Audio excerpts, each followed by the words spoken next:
प्रार्थना करते हैं। सर्वशक्तिमान प्रभु परमेश्वर, इस सुंदर से शाम के वक्त के लिए हम आपकी स्तुति करते हैं, आपकी महिमा करते हैं।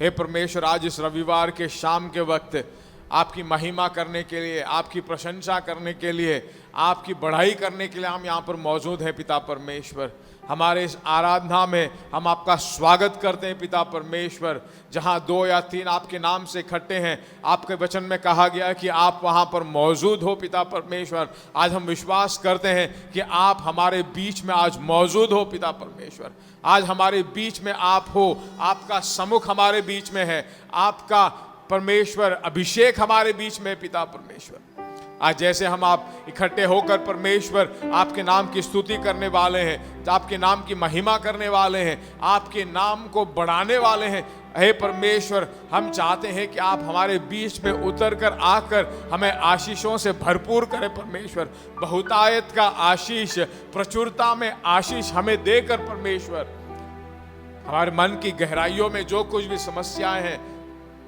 जो कुछ भी हमें ठेस पहुंचाती हैं, जो कुछ भी हे परमेश्वर आपके और हमारे बीच में जो रिश्ते को दरार लेकर आती हैं, उन सभी चीजों को यीशु के नाम से आज गीत गाते वक्त ही सब छुटकारा हो। पिता परमेश्वर, वचन के द्वारा आप हमारी सेवकाई करें, वचन से आप हम हमारे दिलों में बात करें। पिता परमेश्वर, ताकि हम पुनरुत्थान पाए, ताकि हमारे अंदर एक बेदारी उत्पन्न हो परमेश्वर, ताकि हम तेरे सम्मुख को अनुभव करने पाए। परमेश्वर, दूर दूर से ऑनलाइन के द्वारा देखने वाले सभी मेरे भाइयों बहनों को मैं प्रार्थना करता हूं कि हे परमेश्वर, आप सिर्फ पास के नहीं बल्कि दूर दूर के भी परमेश्वर हो, उनके सभी समस्याओं का आज हल निकलने पाए। परमेश्वर, सभी प्रकार की बीमारियों का आज छुटकारा हो। परमेश्वर, सभी प्रकार की आर्थिक समस्याओं का आज अंत हो। परमेश्वर, सभी प्रकार के पारिवारिक समस्याओं में जो कुछ भी दरारें हैं,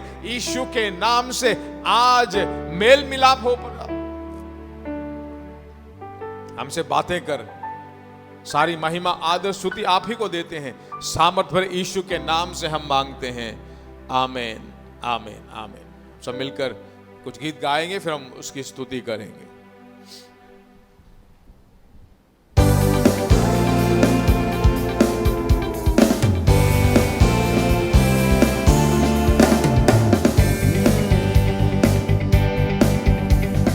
यहोवा चरवा है मेरा, कोई घटी मुझे नहीं है। हरी चराई में मुझे शेष चलाता वो है। यहोवा चरवा है मेरा, कोई घटी मुझे नहीं है। हरी चराई में मुझे शेष चराता वो है। चरवा है मेरा, कोई घटी मुझे नहीं है। हरी चराई में मुझे शेष चराता वो है। मृत्यु के अंधकार से मैं जो जाता था, प्रभु यीशु करुणा से तसल्ली मुझे दी है।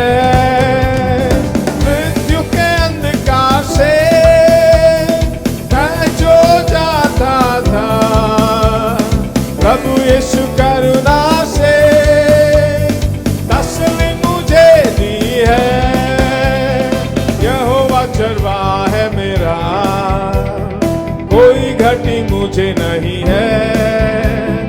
हरी चराई में मुझे शेष चराता वो है। शत्रुओं के सामने मेज को बिछाता है। प्रभु ने जो तैयार की, मन मेरा मगन है। शत्रुओं के सामने मेज को बिछाता है। प्रभु ने जो तैयार की, मन मेरा मगन है।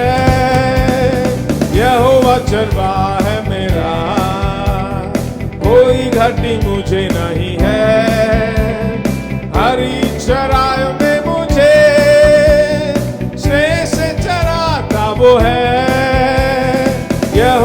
चरवाह है मेरा, कोई घटी मुझे नहीं है। हरी चराय में मुझे स्नेह से चराता वो है। सिर पर तेल माला है, अभिषेक मुझे किया है। दिल मेरा भर गया है और उमड़ भी रहा है।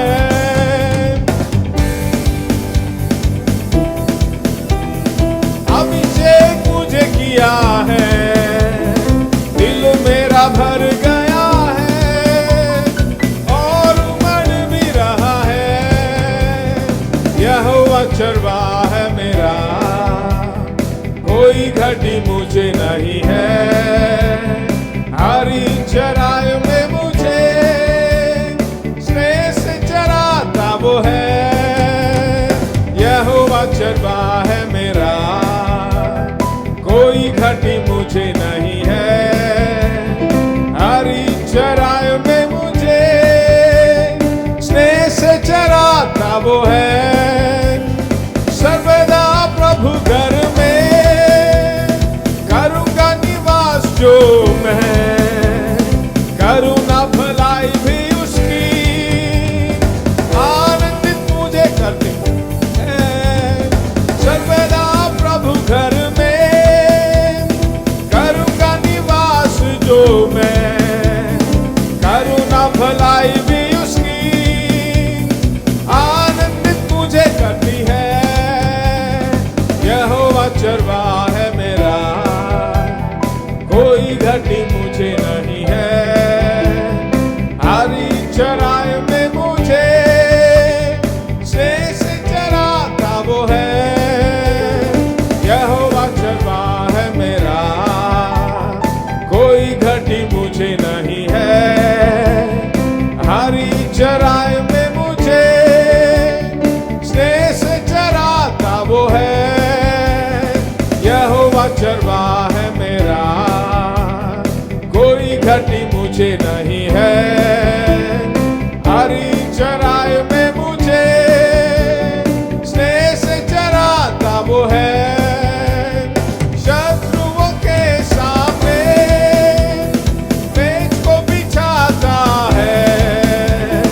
प्रभु जो तैयार की, मन मेरा मगन है।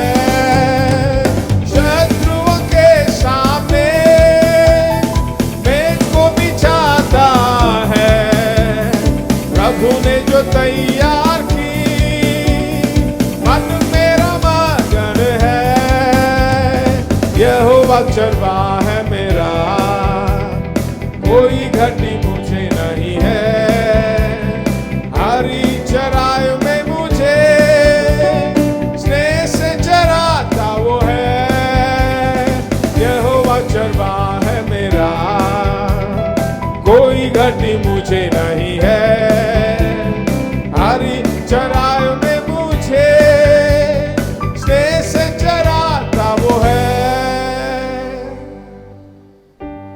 हाँ मेरे प्रियो, बाइबल हमें बिल्कुल साफ साफ बताती है कि हमारे सभी कमियों को, घटियों को पूरा करने वाला परमेश्वर वह है। यूहन्ना 2 अध्याय में हम पढ़ते हैं कि एक विवाह का घर था और वहां पर दाखरस की कमी हो गई थी। उस विवाह के घर वाले तंग हो गए हैं, क्योंकि वो एक बहुत अपमानित बात है। जब विवाह के घर में खाना खत्म हो जाता है या दाखरस खत्म हो जाता है तो परिवार को सब भला बुरा कहते हैं, पर वहां पर यीशु मौजूद था। मैं कहता हूं कमियां घटियां होंगी तो वहां पर अगर यीशु मौजूद है, उसकी स्तुति आप करते हो, उसकी बढ़ाई आप करते हो, उसकी महिमा आप करते हो, तो यीशु वहां पर नामुमकिनों को मुमकिन में बदल देता है। सभी प्रकार के नामुमकिनों को वह मुमकिन में बदल देता है। उस घर में वैसा ही हुआ, जहां पर कमी थी यीशु आया और बोलता है कि उन मटकों में पानी भरो, और लोगों ने भरा और कुछ ही पल में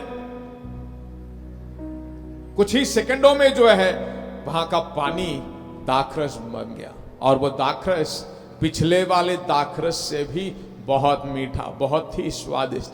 मैं कहता हूं परमेश्वर जब कुछ देता है तुम्हें तो वह पिछले अनुभव से भी कहीं ज्यादा अच्छा और श्रेष्ठ होता है। कितने लोग विश्वास करते हो कि वह हमारा चरवाहा है, और जब वो आपका चरवाहा है तो तुम्हारी कोई घटी में नहीं रह सकता। तुम्हारी घटियां अपने आप दूर होने लगती हैं, तुम्हारे सभी प्रकार के लैक और शॉर्टकमिंग्स अपने आप दूर हो जाते हैं, क्योंकि आप जब उसकी स्तुति करते हो, उसकी महिमा करते हो, जब आप उसका वर्णन करके गाते हो। मैं बताऊं, हमारा यीशु अवर्णित है, उसका कोई वर्णन किया ही नहीं जा सकता। वह सबसे अधिक सुंदर, सबसे ज्यादा मीठा, सबसे ज्यादा सामर्थ भरा, उसकी तुलना किसी से की ही नहीं जा सकती। ऐसा परमेश्वर आपका चरवाहा है, जो आपकी अगुवाई करता है, जो आपको चलाता है, जो आपको जो है अपने हथेली में रखकर आपको संभालता है। आप उसकी आंखों की पुतली हो। चाहे मृत्यु के घोर अंधकार से जाए, शत्रुओं के सामने वह हमारे लिए मेज बिछाता है, सिर पर तेल मलता है। इतना बड़ा परमेश्वर हमारा परमेश्वर, हम उसकी स्तुति कर रहे हैं, हम उसकी महिमा कर रहे हैं, उसकी हम जो है महिमा करते करते, मैं कहता हूं ऐसे एक बड़े परमेश्वर की स्तुति करने के लिए आप और मैं बहुत ही धन्य लोग हैं। आप मैं बहुत ही आशीष पाए हुए लोग हैं, हम उसकी स्तुति करने वाले हैं।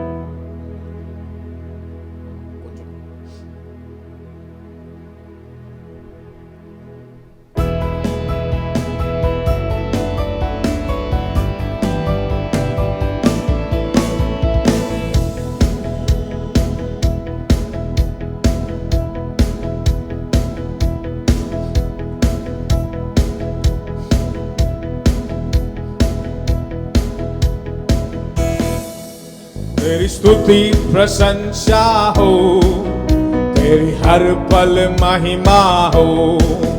तेरी स्तुति प्रशंसा हो, तेरी हर पल महिमा हो।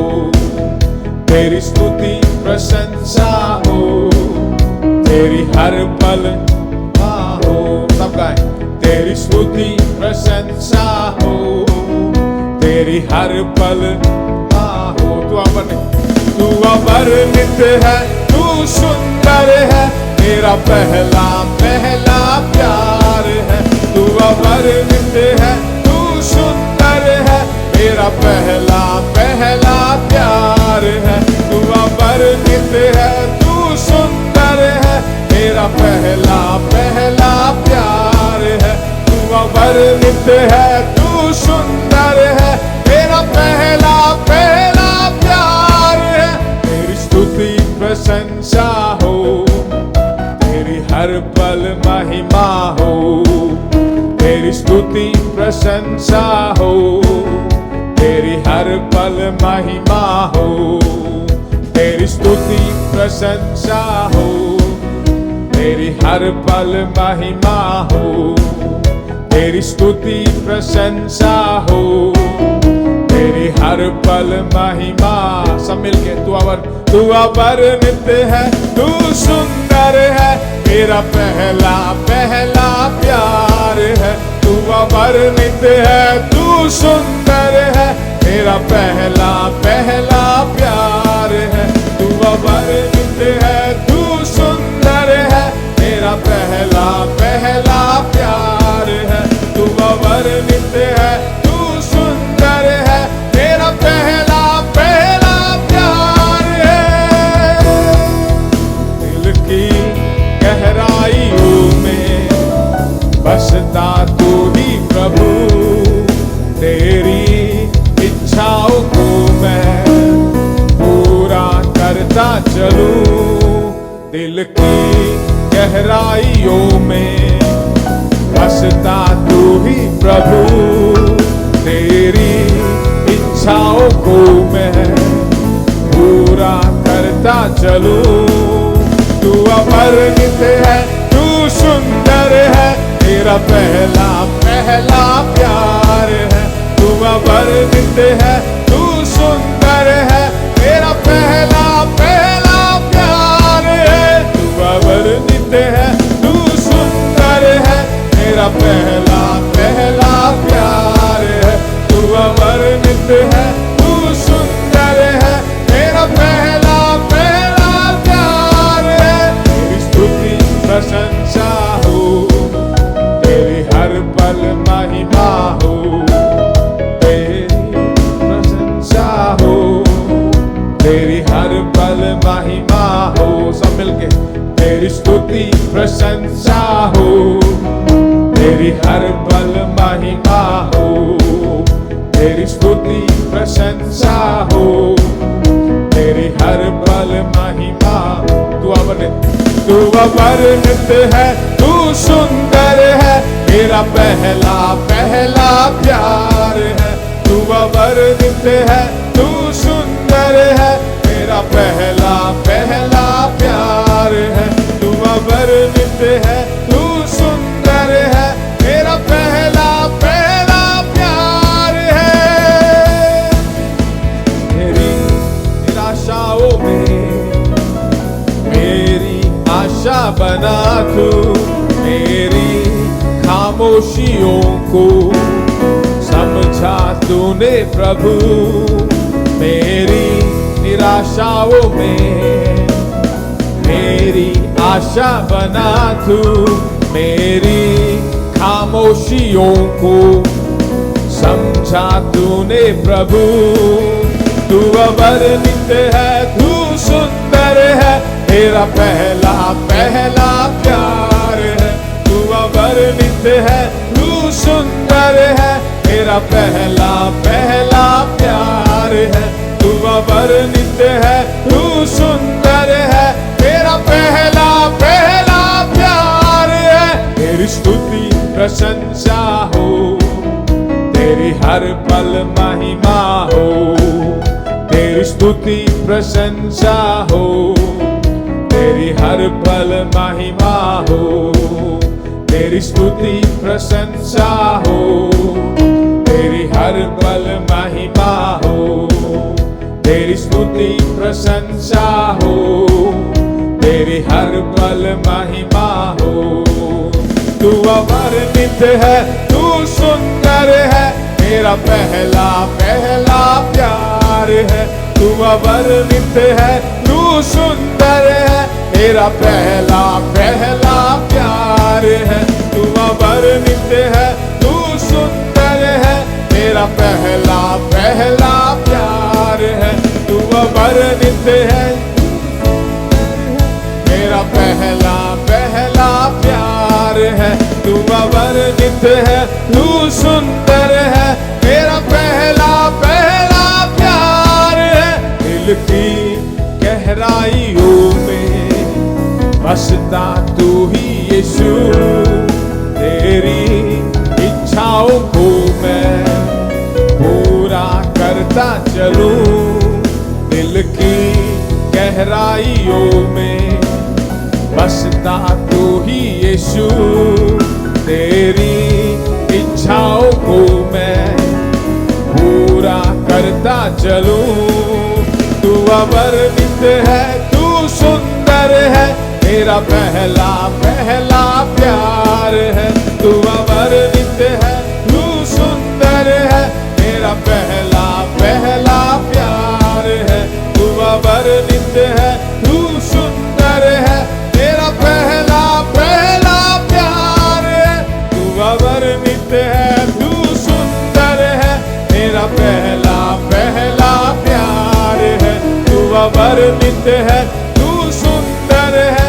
मेरा पहला पहला प्यार है। तेरी स्तुति प्रशंसा हो, तेरी हर पल महिमा हो, तेरी स्तुति प्रशंसा हो, तेरी हर पल महिमा हो, तेरी स्तुति प्रशंसा हो, तेरी हर पल महिमा हो, तेरी स्तुति प्रशंसा हो, तेरी हर पल महिमा हो। तू अवर्णित है, तू सुंदर है, मेरा पहला पहला प्यार है। तू अवर्णित है, तू सुंदर है, मेरा पहला पहला प्यार है। तू अवर्णित है, तू सुंदर है, मेरा पहला पहला प्यार है। तेरी स्तुति प्रशंसा हो, तेरी हर पल महिमा हो, तेरी स्तुति प्रशंसा हो, तेरी हर पल महिमा हो। तू अवर्णित है, तू सुंदर है, मेरा पहला पहला प्यार है। तू अवर्णित है, तू सुंदर है, मेरा पहला पहला प्यार है। तू अवर्णित है, तू सुंदर है, मेरा पहला पहला प्यार है। आइए हम सब खड़े हो जाएं, खड़े होकर परमेश्वर की हम स्तुति करें, उसकी महिमा करें, उसकी बढ़ाई करें, उसकी प्रशंसा करें। उसको बोले, हे परमेश्वर आप अवर्णित हो परमेश्वर, आपके जैसा कोई और नहीं, आपके जैसा उत्तम परमेश्वर, आपके जैसा भला परमेश्वर और कोई नहीं है परमेश्वर। हालेलुया। आप हमारे मालिक हो, आप हमारे हे परमेश्वर पिता हो, आप हमारे सबके सब हो परमेश्वर। हम आपकी स्तुति करते हैं, हम आपकी महिमा करते हैं परमेश्वर। Hallelujah, hallelujah. ओ आपकी महिमा हो पिता परमेश्वर। Oh, we thank you, Jesus. We thank you, Jesus. Hallelujah, hallelujah, hallelujah. तेरी महिमा हो परमेश्वर। हम मिलकर आपकी स्तुति करते हैं परमेश्वर। हम आपके चरणों में आते हैं पिता परमेश्वर। Hallelujah, hallelujah. तेरी महिमा हो परमेश्वर। तू राजाओं का राजा हे परमेश्वर। हम आपकी स्तुति करते हैं, सारी महिमा आप ही को देते हैं पिता परमेश्वर। Hallelujah. Oh, we thank you, Jesus. Hallelujah, hallelujah. Oh, shakadalara di andare. Hallelujah.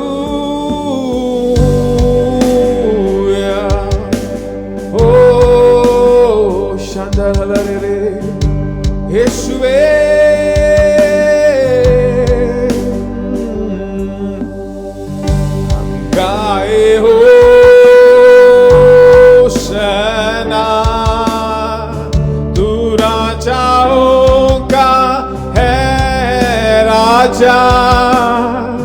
तेरी महिमा होवे सदा। तू है प्रभु हमारा खुदा। हम गाए हो सना। तू राजा होगा है राजा। तेरी महिमा होवे सदा। तू है प्रभु हमारा खुदा।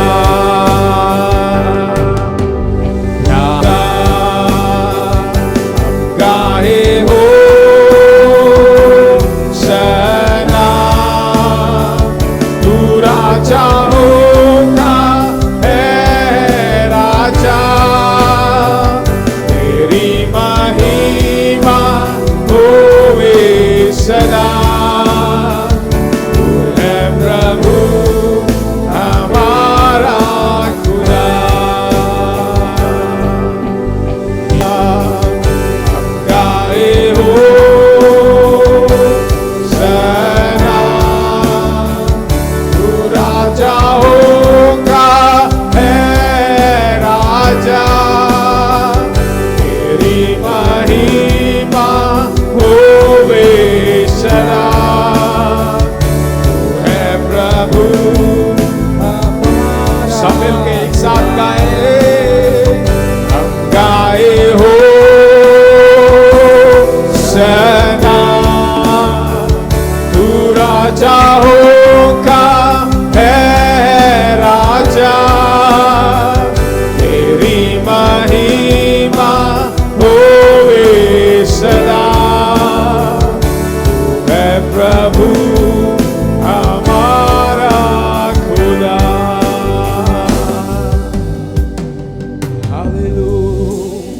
साथ मोड़ लीजिए, परमेश्वर के वचन को हम सुनते हैं।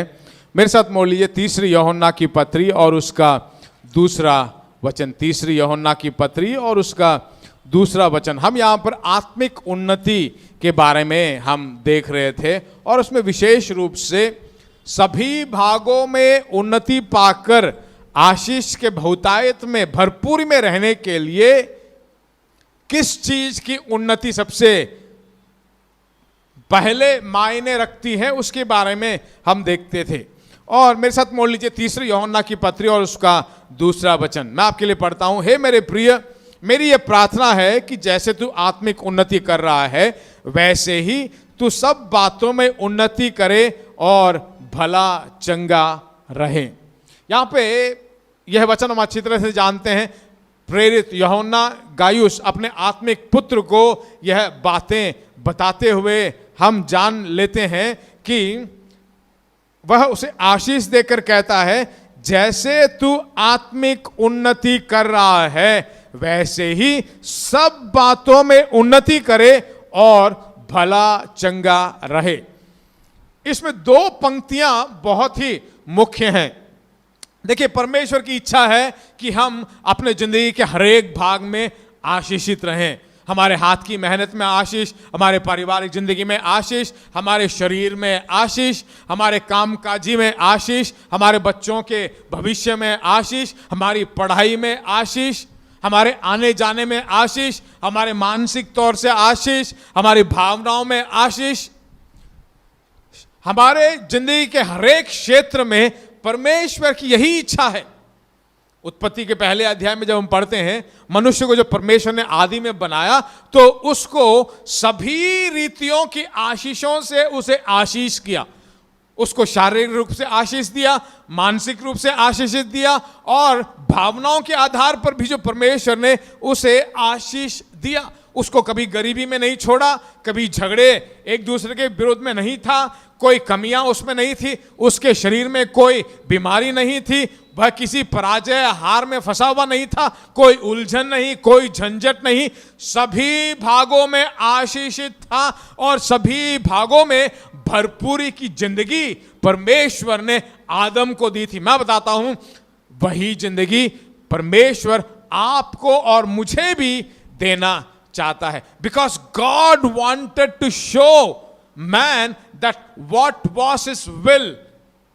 उसकी इच्छा क्या है, उस एक मनुष्य को चुनकर, उस एक मनुष्य को बनाकर, उसको उसके जिंदगी के सभी भागों में आशीष देकर परमेश्वर यह दिखाना चाहता था कि मनुष्य को लेकर उसकी इच्छा क्या है।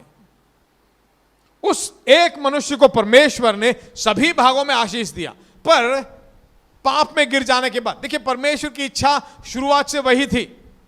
परमेश्वर ने मनुष्य जब पाप में गिर गया तब भी उसकी आशीष मनुष्य के पास ही थी।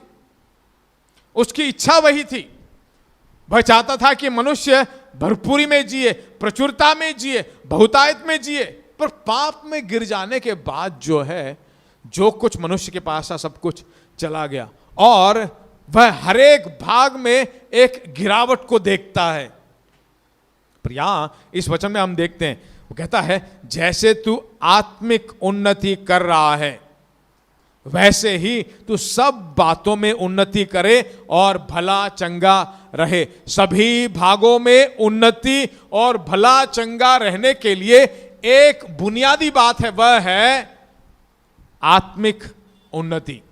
हम उसी के बारे में देख रहे थे पिछले 2-4 हफ्तों से, जो है आत्मिक उन्नति को क्या रोकती हैं। हमने देखा था, हमने पहले हफ्ते देखा था कि आत्मिक उन्नति को रोकने वाली बात है हमारा बीता कल, हमारा पास्ट। जो कुछ भी बीते कल में हुआ है उसकी सोचें जब हमारे दिमाग में आती हैं, वो हार, वो पराजय, वो दर्द, वो टूटा दिल, वह गरीबी, वह बीमारी, ये सारी चीजें, वह उलझन जब हमारे दिमाग में आती हैं तो बीता कल जो है हमारे आज के इस वर्तमान पर बहुत बड़ा ठेस पहुंचाता है। बीता कल जो था वो आज हमारे दिमाग में आकर आज के हमारे उस शांति को भंग कर देता है।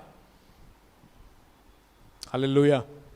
दूसरा हमने देखा था कि उसके वचन पर कान लगाकर उसके पास जाने से क्या होता है, हम आत्मिक उन्नति को प्राप्त करते हैं। यशायाह की पुस्तक 55वां अध्याय और उसका 3रा वचन जब हम देखते हैं तो वहां पर बिल्कुल साफ साफ लिखा गया है। यशायाह उसका 55 और उसका 3रा वचन, कान लगाओ और मेरे पास आओ, सुनो तब तुम जीवित रहोगे।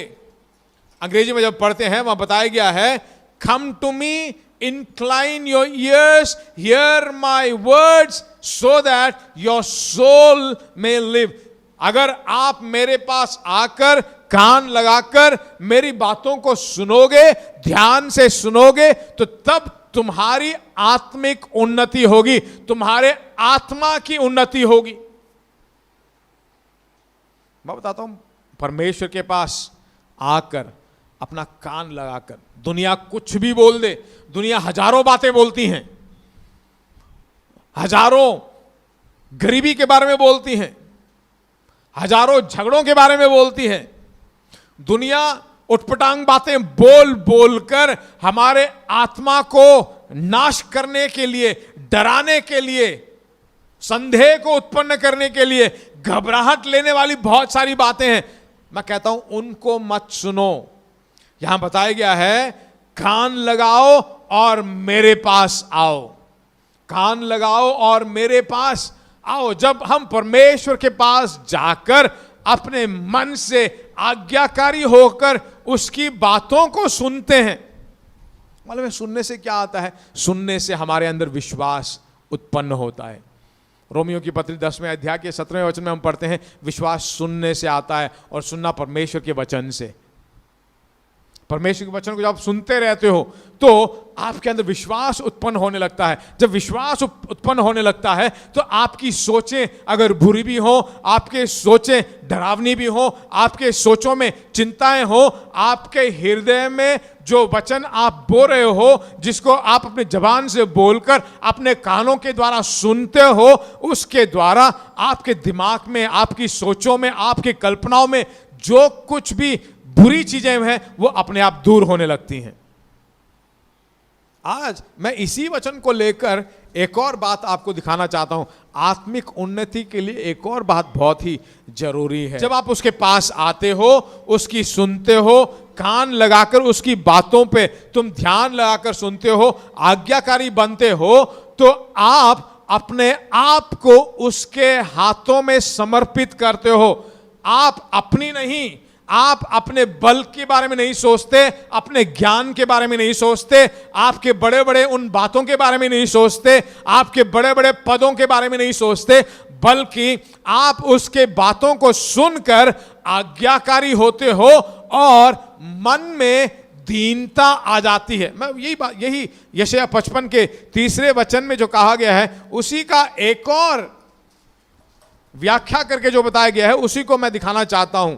आपके आत्मिक उन्नति के लिए आपके मन में एक दीनता या नम्रता होना जरूरी है। मन में दीनता। मेरे साथ बोल लीजिए, मत्ती रचित सुसमाचार 11वां अध्याय और उसका 28वां और 29वां वचन मैं आपके लिए पढ़ता हूं। हे सब परिश्रम करने वालों और बोझ से दबे हुए लोगों, मेरे पास आओ। वहां पर यशायाह 55:3 में भी कहा है, मेरे पास आओ, मेरे पास आओ। और यहां पर भी कहता है, बोझ से, भार से परिश्रम करने वालों, तुम मेरे पास आओ। और जब तुम मेरे पास आओगे, मैं तुम्हें क्या दूंगा? विश्राम दूंगा। क्योंकि यह दुनिया बहुत ही बुरी दुनिया है। इस दुनिया में हर एक मनुष्य जो पैदा होता है, जो जन्म लेता है, वह आदम की संतति बनकर इस भूमि में जन्म लेता है। आदम की पीढ़ी से वह आया है। आदम कैसा व्यक्ति है? वो पाप में गिरा हुआ, पाप का स्वभाव उसके अंदर है, पाप का वो स्वभाव पाया हुआ इस जगत में वो गिर गया था, भूमि में गिर गया था।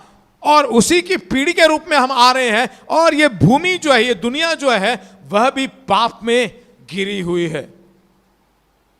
इसलिए यीशु इस जगत में आते ही सबसे पहला काम जो वो करता है वो क्या है? वो कहता है, हे सब परिश्रम करने वालों, उसका मतलब है पाप में, बोझ में दबे हुए लोगों, तुम मेरे पास आओ। आपकी आत्मा गिरी हुई है, पाप के कारण आपकी आत्मा गिरी हुई है, उन्नति नहीं पा सकती है, उसमें कुछ अच्छा हो नहीं सकता है, पाप का धब्बा उसमें पड़ा हुआ है, अंधियारा छाया हुआ है, आपकी उन्नति उसके द्वारा नहीं हो सकती है। इसीलिए यीशु कहता है, पाप और बोझ से दबे हुए लोगों, तुम मेरे पास आओ, मैं तुम्हें विश्राम दूंगा। और 29वें वचन में कहा गया है, मेरा जुआ अपने ऊपर उठा लो और मुझसे सीखो। देखिए, वो मनुष्य के रूप में इस जगत में आया है, आपकी तरह, मेरी तरह आया है, पर उसका जन्म मेरे और आपकी तरह नहीं, बल्कि उसका जन्म अलौकिक रूप से हुआ है। और वो कहता है, इस दुनिया में जीना है सफलतापूर्वक, आपकी आत्मा का उन्नति होना है, तो आपको क्या करना है? बोझ और भार से दबे हुए लोगों, तुम मेरे पास आओ, मैं तुम्हें सिखाता हूं। वो कहता है, मुझसे सीखो। क्या सीखना है? क्योंकि मैं नम्र और मन में दीन हूं। नम्र और मन में दीन हूं। वो कहता है कि आपकी आत्मा की उन्नति होनी है तो आपको क्या करना है? तुम मेरे पास आओ, मुझसे सीखो, मुझसे सीखो। कितने लोग आज यीशु से सीखने के लिए तैयार हैं? मैं कहता हूं यीशु से सीखना है। यीशु की आत्मिक उन्नति हुई, जहां कहीं भी गया, कुछ भी उसका कोई रोक नहीं पाया। तूफान उसे रोक नहीं पाई, बीमारी उसे रोक नहीं पाई, अशुद्ध आत्माएं उसे रोक नहीं पाई, कमियां घटियां उसे रोक नहीं पाई, जंगल उसे रोक नहीं पाया, शैतान तक उसे रोक नहीं पाया, क्योंकि सब कुछ सीखा हुआ है। और वह हमको यहां पर आकर कहता है कि तुम मेरे पास आओ और मुझसे सीखो। सब बोलिए, मुझसे सीखो। देखिए, हमें उससे सीखना बहुत जरूरी है, क्योंकि वह मन में दीन और नम्रता से भरा हुआ है। 29वां वचन ऐसे ही बताया गया ना, मुझसे सीखो क्योंकि मैं नम्र और मन में दीन, because I am meek and मैं मन में दीन हूं, मन में दीन हूं। देखिए, आत्मिक उन्नति के लिए यही बात बहुत जरूरी है, क्योंकि यह दुनिया जो है, मनुष्य जब जन्म लेता है तो गिरे हुए उस स्वभाव से ही वह जन्म लेता है। उसका स्वभाव, उसका चरित्र, सब कुछ जो है बिगड़ा हुआ है, उसकी नीयत बिगड़ी हुई है, उसकी जो आत्मा है जो करप्टेड है। दुनिया में जो पाप का शासन हो रहा है, उस पाप के शासन के उस जाल में वो फंसा हुआ ही इस दुनिया में आता है। और आदि में जो परमेश्वर ने मनुष्य के लिए सोच कर रखा था, उसको अनुभव नहीं कर पाता है। जो परमेश्वर ने योजना की थी, उसको अनुभव नहीं कर पाता है। और इस पाप की दुनिया में वह जन्म लेकर पाप का और इस दुनिया के मालिक का शासन उस पे बना रहता है। इसलिए वो कहता है कि तुम मेरे पास आओ, आपकी आत्मिक उन्नति के लिए आप मेरे पास आओ, आपकी आशीष के लिए आप मेरे पास आओ, मैं तुम्हें विश्राम दूंगा। और वो कहता, मुझसे सीखो क्योंकि मैं नम्र और मन में दीन हूं। मैं आज आपको बताना चाहता हूं, आपकी आत्मिक उन्नति के लिए आपको नम्र और मन में दीन होना बहुत जरूरी है।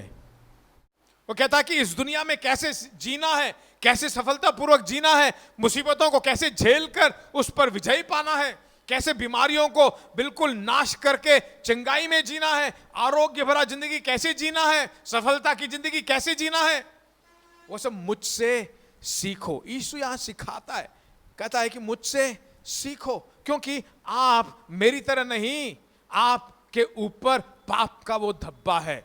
और उसमें कहा गया दूसरे वचन में, मुझसे सीखो क्योंकि मैं नम्र और मन में दीन हूं। वो कहता है कि मैं मन में दीन हूं। कहता है लेट मी टीच यू, अंग्रेजी में जब पढ़ते हैं वो बताता है let me teach you because I am humble and gentle at heart. और उसका आखिरी शब्द, आखिरी जो पंक्ति है वह बहुत अच्छा है। वो बताता है और तुम अपने मन में विश्राम पाओगे। अंग्रेजी में जब पढ़ते हैं वहां बताया गया है and you will find rest in your soul. इसीलिए यूहन्ना, तीसरी यूहन्ना की दूसरे वचन में पढ़ा, आत्मिक उन्नति प्राप्त करने के लिए। जैसे तेरी आत्मिक उन्नति होती है, क्या आज आत्मिक उन्नति होती है? नहीं। उस पाप के कारण, पाप के धब्बे के कारण जो है मनुष्य कितना भी कोशिश कर ले, उन्नति नहीं हो पाती है। इसलिए यीशु कहता है तुम मेरे पास आओ, मेरी बातों को सुनो, मेरे बातों के लिए कान लगाकर सुनो, मेरे पास आओ, मैं तुम्हारे उस बोझ को, परिश्रम को दूर करना चाहता हूं और मुझसे सीखो। कैसे सीखना है? वो कहता है कि मुझसे सीखो क्योंकि मैं बिल्कुल नम्र और मन में दीन हूं। जब आप अपने जिंदगी में इस नम्रता को और उस दीनता को जब तुम फॉलो करोगे अपने जिंदगी में, तब जो है आपकी आत्मा की उन्नति होगी। तब आप अपने मन में, अपने आत्मा में उस विश्राम को पाओगे, उस आशीष को पाओगे, उस शांति को पाओगे और बढ़ोतरी होती रहेगी। Jesus is calling the world to come to him and have rest in him. उसके पास आकर उसमें उस आराम को प्राप्त करना। क्यों उसमें आराम? क्यों? Because in this world now man is now born in Adam's seed. आदम के उस बीज के कारण, जन्म लेने के कारण, पाप का धब्बा, पाप का स्वभाव इस जगत में होने के कारण, आत्मा खराब हो जाने के कारण अब मनुष्य उन आशीषों में नहीं जी सकता है। उसके पास जब आएंगे तब हम अपना हृदय उसको देंगे, तब वो कहता है तुम अपने मन में दीन हो जाओगे। क्योंकि देखिए मनुष्य जब इस जगत में जन्म लेता है तो उसके अंदर जो है ये पाप का स्वभाव बना रहता है। वह दीन होने की बजाय उसके अंदर घमंड है। वो नम्र होने की बजाय बिल्कुल उसमें नम्रता है ही नहीं, उसके अंदर घमंड है, उसके अंदर कोई मीकनेस नहीं है, उसके अंदर कोई ह्यूमिलिटी नहीं है, वो हम्बल नहीं रहता है। उसके अंदर एक बहुत बड़ा घमंड है कि मैं, मेरे पास, मैं खुद, मेरा। ऐसा एक सोच उसके अंदर होने के कारण जो है वो दीन नहीं है, वो अपने आप को बहुत बड़ा समझता है। हमारे अंदर ये घमंड जो है पाप के कारण, जन्म लेते वक्त ही मां के कोप से जब जन्म लिया तभी हमारे अंदर ये घमंड, यह पाप का एक स्वभाव है, पाप का एक गुण है जो हमारे अंदर ही है, जो हमें दीन नहीं करता बल्कि हमें घमंडी बना देता है।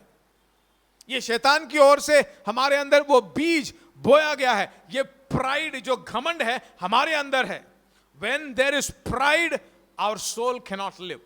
जहां पर घमंड है वहां पर हमारी आत्मा शांतिपूर्वक जी नहीं सकती, हमारी आत्मा में उन्नति नहीं हो सकती है, हमारी उन्नति, हमारी जिंदगी के हर एक भाग में उन्नति नहीं हो सकती है। And that's why Jesus calls to learn meekness and humility and gentleness from him. आपकी आत्मा में उन्नति चाहिए तो आपके अंदर जो है ये दीनता, ये नम्रता, ये हम्बलनेस होना बहुत जरूरी है। और यीशु कहता है मुझसे सीखो। आज देखिए दुनिया में ये घमंड बहुत ज्यादा है, प्राइड बहुत ज्यादा है। ये प्राइड कहां से आया? शैतान का एक औजार है। शैतान जो है इस घमंड को मनुष्य के जन्म लेने से पहले ही पाप में इस दुनिया गिर जाने के कारण, मनुष्य इस दुनिया में जो भी जन्म लेता है वो पाप के द्वारा ही जन्म लेके आता है। तो शैतान के अंदर ही ये घमंड था। मैं आपको दिखाना चाहता हूं शैतान के अंदर कहां से ये घमंड आ गया। मैं आपको बताता हूं, शैतान ही इसकी जड़ है। शैतान के अंदर जो घमंड था शुरुआत से ही वही जो है सब मनुष्यों के अंदर उसने बीज के रूप में बो दिया है। आपकी आत्मिक उन्नति होने के लिए आपके अंदर ये घमंडता को बाहर निकालना है और वहां से निकालकर दीनता और नम्रता को जब आप अपने अंदर लेकर आओगे। यीशु कहता मैं तुम्हें सिखाता हूं कैसे मन में दीन होना है, कैसे नम्र रहना है, कैसे अपने आप को जो बिल्कुल नम्र दिखाना है। यीशु कहता मुझसे सीखो, तब तुम्हारे आत्मा में, मन में विश्राम आएगा। मैं आपको दिखाता हूं शैतान कैसे इसकी जड़ है। मेरे साथ मोड़ लीजिए यशायाह की पुस्तक 14वां अध्याय, यशायाह की पुस्तक 14वां अध्याय और उसका 12 से 14 तक के वचन। यशायाह 14 और उसका 12 से 14 तक के वचन। हे भोर के चमकने वाले तारे, तू कैसे आकाश से गिर पड़ा है। तू जो जाति जाति को हरा देता था, तू अब कैसे काटदार भूमि पर गिराया गया है। देखिए यहां पे शैतान के बारे में वर्णन है। शैतान कौन था? परमेश्वर का एक दूत था और बहुत ही बड़ा श्रेष्ठ दूतों में उसका भी नाम था। उसने क्या किया? वह कहता है उसने परमेश्वर के विरुद्ध में कुछ योजना रची और उसके मन में दीन होने की बजाय, नम्र होने की बजाय, हम देखते हैं कि वो अपने मन में ही कुछ कहता है। वो अपने मन में ही कहता है। 13वें वचन को जब कहते हैं, पढ़ते हैं तो वहां बताया गया, तू मन में कहता तो था मैं स्वर्ग पर चढ़ूंगा और अपने सिंहासन को ईश्वर के तारागण से ऊंचे स्थान, ऊंचा अधिक करूंगा और उत्तर दिशा की छोर पर सभा के पर्वत पर विराजूंगा। देखिए ये एक दूत है, परमेश्वर का एक दूत है, पर वह अपने मन में बोला नहीं, कुछ भी अपने मुंह से उसने बोला नहीं, बल्कि वह मन में ही, 13वें वचन का पहला पंक्ति बताता है, तूने मन में कहा था, तू मन में कहता तो था। देखिए मन का मतलब है हमारी कल्पनाएं, हमारे सोच, हमारे विचार, ये सारी बातें।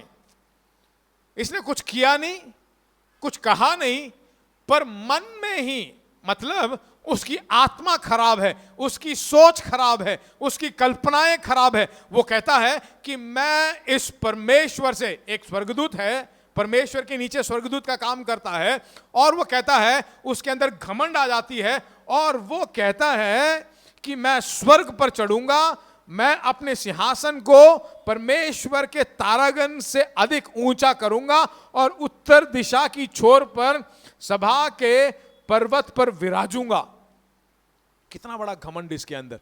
कहता कि मैं परमेश्वर से भी बड़ा बनने वाला हूं, बनना चाहता हूं। इसके अंदर घमंड, इसमें अंदर थोड़ा भी दीनता नहीं है, थोड़ा भी नम्र उसके अंदर है ही नहीं। वो कहता कि मैं बड़ा बनने वाला हूं।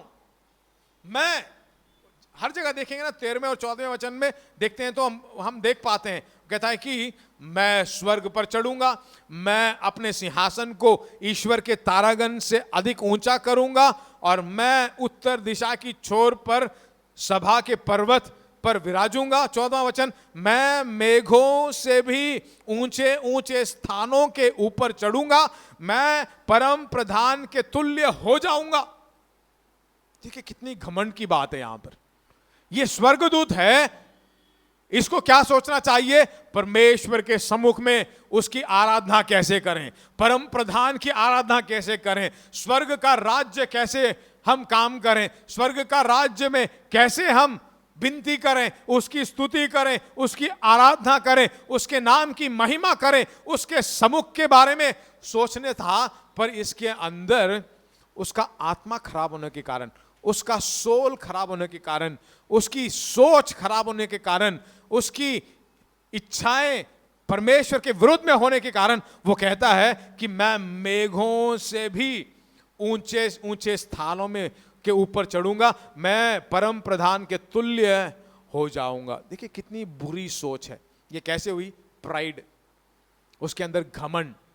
वो कहता है कि परम प्रधान से भी बड़ा मैं बनना चाहता हूं। ये बार बार देखिए यहां पे एक शब्द दोहराता है, कहता है कि मैं जहां जहां पर ये मैं कहते हैं ना, अपने आप को बड़ा कहकर, अपनी बातों को बड़ा कहने, मैं कहता हूं वहां पर आत्मा कभी उन्नति होती नहीं। आपको बिल्कुल दीन बनना है, आपको बिल्कुल नम्र बनना है। जहां कहीं भी जो व्यक्ति कहता है कि मैं, या फिर जो कहता है कि मेरा मेरा मेरा, मुझे मुझे मुझे, मैं कहता हूं वहां पर बहुत घमंड की बात हो रही है। नहीं, आप नहीं, परमेश्वर को बड़ा कहिए। परमेश्वर की महिमा कीजिए, परमेश्वर को बढ़ाइए। यीशु की सूली को जरा सोचिए, अपने बारे में नहीं, अपने उस घमंड सोचों को नहीं,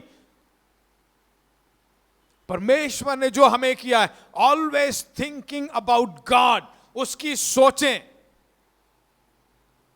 14वें वचन में कहता है कि मैं मेघों से भी ऊंचे ऊंचे स्थानों के ऊपर जाऊंगा और परम प्रधान के तुल्य हो जाऊंगा। He wanted to become God, वो परमेश्वर बनना चाहता है, पर प्रधान के, परम प्रधान से भी ऊंचे स्थानों में जाकर बैठना चाहता है। वो 13वें वचन में हमने जो पढ़ा था, वो कहता है कि मैं स्वर्ग पर चढ़ूंगा, अपने सिंहासन को ईश्वर के तारागण से अधिक ऊंचा करूंगा और उत्तर दिशा की चोर पर सभा के पर्वत पर विराजूंगा। उसका मतलब है परमेश्वर परम प्रधान के सिंहासन से भी ऊंचे स्थान में, ऊंचे पर्वत में जाकर अपने लिए एक सिंहासन बनाऊंगा और वहां पर मैं बैठूंगा और सब मेरी स्तुति आराधना करेंगे। कितना बड़ा घमंड। बाइबल में हम पढ़ते हैं, जो अपने आप को बढ़ाएगा वो नीचे गिराया जाएगा, और जो अपने आप को घटाएगा वो ऊंचे स्थानों में ले जाया जाएगा। इसका बिल्कुल उल्टा जब हम देखते हैं, बिल्कुल उल्टा आप देखोगे, यहां पर शैतान कहता है कि मैं ऊंचा जाऊंगा और ऊंचा जाऊंगा, पर्वत की चोटी पे जाऊंगा, ऊंचे से ऊंचे स्थानों में ले जाएगा, मैं अपने सिंहासन को बनाऊंगा, वहां जाकर विराजमान होऊंगा। पर यीशु क्या कहता है? यीशु बिल्कुल उल्टा कहता है। यीशु बिल्कुल उल्टा कहता है। इफिसियों की पत्री 4 अध्याय के 9वें वचन को जब आप पढ़ोगे ना, इफिसियों की पत्री 4 अध्याय और उसका 9वां वचन, यीशु बिल्कुल उल्टा। शैतान कहता है मैं ऊपर जाऊंगा, ऊंचे ऊंचे स्थानों में जाऊंगा, तारागणों से भी ऊपर जाकर वहां पर अपना सिंहासन बनाकर वहां बैठूंगा, पर्वत की चोटी पर जाकर मैं विराजमान होऊंगा। ऊंची ऊंची बातें, अपने आप को बढ़ाना चाहता है, मैं कहकर अपना बढ़ाई, अपनी प्रशंसा। पर यीशु ऐसा नहीं, जो वहां पर है, परम प्रधान परमेश्वर है, सिंहासन पर बैठा हुआ है, आकाश और पृथ्वी का सृष्टि करता है, वह बिल्कुल उल्टा कहता है। वह क्या कहता है? 9वां वचन जब हम पढ़ते हैं इफिसियों की पत्री 4 अध्याय के 9वें वचन में, वह कहता है वह ऊंचे स्थान पर चढ़ा और बंदियों को बांध ले गया और मनुष्यों को दान दिए। 9वां वचन, उसके चढ़ने से और क्या क्या पाया जाता है? केवल यह कि वह पृथ्वी की निचली जगहों में भी उतरा। यह कहता है शैतान, मैं ऊपर जाऊंगा और ऊपर जाऊंगा और ऊपर जाऊंगा, और जो ऊपर है परम प्रधान परमेश्वर, वो कहता है मैं पृथ्वी की निचली जगहों में उतरा भी था। देखिए, यही एक मसीही की जिंदगी में होना चाहिए। उसके अंदर घमंड नहीं, यीशु की तरह। यीशु कहता है ना, मेरे पास आओ, मुझसे सीखो। क्या सीखो? मुझसे सीखो, परिश्रम से, बोझ से, बीमारी से, घमंड से, उलझनों से दबे हुए लोगों, तुम मेरे पास आओ, मुझसे सीखो, मुझसे सीखो और मैं तुम्हें सिखाता हूं कि कैसे नम्र बनना है और कैसे मन में दीन होना है। जब आप नम्रता और दीनता में जियोगे, तब तुम्हारे आत्मा की उन्नति होगी। और यीशु सिखाता है, कैसे सिखाता है? बोलता है उसके चढ़ने से और क्या क्या पाया जाता है? केवल यह कि वह पृथ्वी की निचली जगहों में भी उतरा गया था। पृथ्वी की निचली जगहों में कितने लोग आज यीशु की तरह बिल्कुल दीन बनना चाहते हो? कितने लोग जो है नम्र बनना चाहते हो? घमंड नहीं। घमंड हमारे जन्म लेते वक्त ही इनबिल्ट होकर हमारे अंदर वो स्वभाव रहा है। नहीं, अब उसको निकालिए बाहर। बिल्कुल दीन बनिए, बिल्कुल नम्र बनिए, बिल्कुल हम्बल बनिए। जब आप हम्बल बनोगे, मालूम है क्या होता है?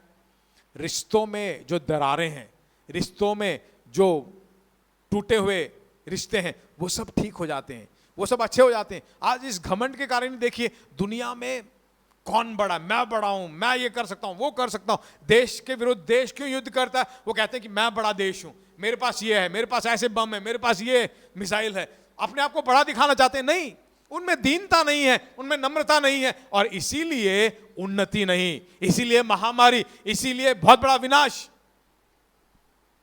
मैं कहता हूं आज आपको मेरे प्रिय लोगों, अगर आपके आत्मिक उन्नति होनी है तो सबसे पहले अपने मन में दीनता, मन में नम्र बनकर रहो। Be humble in the presence of the Lord. Let meekness become the part of your life, not the pride. It will never allow your soul to prosper. आपकी आत्मा की उन्नति के लिए यह घमंड बहुत बड़ा खतरा है, उससे आपकी उन्नति नहीं होगी। यीशु खुद कहता है, यीशु देखिए इस यशायाह के 14वें अध्याय के 14वें वचन में उसको क्या होता है। जब हम देखते हैं उस वचन में 14वें अध्याय के 15वें वचन से जब हम पढ़कर देखते हैं शैतान का क्या होता है, शैतान को ऊपर से नीचे गिराता है। वहां देखिए 15वें वचन में कहा गया, परंतु तू अधोलोक के उस गड्ढे की तह तक उतरा जाएगा। जो तुझे देखेगा तुझको ताकते हुए तेरे विषय में सोच सोच कर कहेंगे, क्या यह वही पुरुष है जो पृथ्वी की चैन से रहने न देता था और राज्य में घबराहट डाल देता था। परमेश्वर ने क्या किया, इसको इतना ऊंचा उठने का घमंड था और स्वर्ग राज्य से भी बढ़कर वह जाके पर्वत की चोटी पर विराजमान होना चाहता था। परमेश्वर ने वहां से उसको नीचे धकेल दिया। घमंड के कारण तुम अगर ऊपर बढ़ो तो मैं कहता हूं परमेश्वर के लिए बिल्कुल अप्रिय बात है। परमेश्वर वहां से आपको नीचे धकेल देगा। पर अगर आप नम्र और मन में दीनता के साथ जीते हो, मैं कहता हूं परमेश्वर आपको चट्टान पर खड़ा करेगा, ऊंचे स्थानों में ले जाएगा। आपके आत्मिक उन्नति होती रहेगी। जैसे आपकी आत्मिक उन्नति होगी, सब बातों में भला चंगा रहकर आप प्रॉस्पर होते रहेंगे, सफल होते रहेंगे, विजयी होते रहेंगे। आपके पास किसी चीज की कमी या घटी होगी नहीं। इसीलिए प्रेरित यूहन्ना कहता है, हे मेरे प्रिय, मेरी यह प्रार्थना है कि जैसे तू आत्मिक उन्नति कर रहा है वैसे ही तू सभी बातों में भला चंगा रहे। आइए हम सब आंखें बंद करें, आंखें बंद करते हैं। परमेश्वर के सामने हमारे अंदर वो घमंड की सोच, अगर हमारे अंदर मैं, मेरा, मुझे, सिर्फ मुझी को, ऐसी कोई सोच है तो मैं कहता हूं अभी आपके अंदर से वो घमंड की सोच बाहर निकाल दीजिए। मैं, मेरे वाली सोच बाहर निकाल दीजिए। बोलिए, परमेश्वर मैं बिल्कुल नम्र बनना चाहता हूं आपके सम्मुख में, लोगों के सामने बिल्कुल नम्र बनना चाहता हूं। मैं स्वाभिमानी नहीं बनना चाहता, मैं घमंडी नहीं बनना चाहता, सिर्फ मेरी भलाई सोचना नहीं चाहता। यीशु ने कहा है मुझसे सीखो। हम यीशु से सीखकर हम ये जानने पाए कि मन में कैसे नम्र हो, मन में कैसे दीन हो। प्रभु धन्यवाद पिता परमेश्वर, हमको ये गहरी बातें सिखाने के लिए धन्यवाद। अगर हमारे में मन में घमंड है, स्वाभिमानी है, सिर्फ अपनी ही सोचते हैं, वो सोच आज हमारे अंदर से निकल जाए परमेश्वर। हम अपने आप को, हमारे दिमाग को, हमारी आत्मा को तेरे हाथों में सौंपते हैं। हमसे बातें करने के लिए धन्यवाद। सारी महिमा, आदर, स्तुति आप ही को देते हैं। सामर्थ भरे यीशु के नाम से हम मांगते हैं, आमीन, आमीन। हमारे यीशु मसीह का अनुग्रह, पिता का प्रेम, पवित्र आत्मा का मेल मिलाप अब और सदा के लिए हम सबके साथ बनी रहे। आमीन, आमीन, आमीन।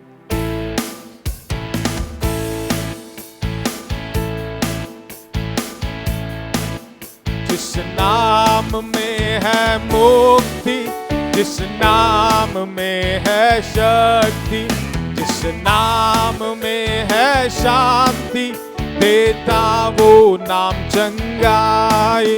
जिस नाम में है मुक्ति, जिस नाम में है शक्ति, जिस नाम में है शांति, देता वो नाम चंगाई। जिस नाम में है जिंदगी, यीशु है वो नाम। जिस नाम में है बंदगी, यीशु है वो नाम। यीशु तेरा नाम सबसे ऊंचा है। यीशु तेरा नाम सबसे ऊंचा है